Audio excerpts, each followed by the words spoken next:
Welcome to the Tech Egg. Don't get scrambled. Enjoy the video. You start by planning the physical route and selecting the right cable.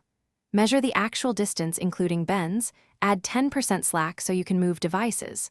Once measured, decide Cat6 for reliable 1 Gbps or Cat5e for budget needs and buy appropriate length. Next, layout tools. Drill for wall holes, fish tape to pull cable, and connectors or wall plates. Make sure to check building rules before drilling, and label each cable end before you begin pulling. You now execute the run.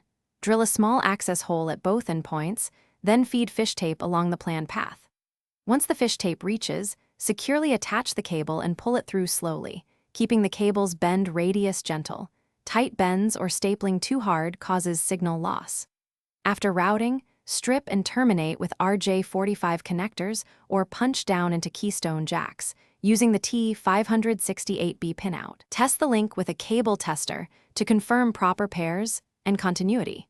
You finish by connecting the Ethernet to the router downstairs and the endpoint device upstairs, then power cycle both devices to negotiate link speed. Once done, run a network speed test and use a cable tester to verify pair integrity and to detect crosstalk or shorts. If speeds are low, make sure the router port supports 1 Gbps, re-terminate connectors cleanly, and check intermediate switches or patch panels. Remember, if you still have issues, replace the cable first. It's the quickest way.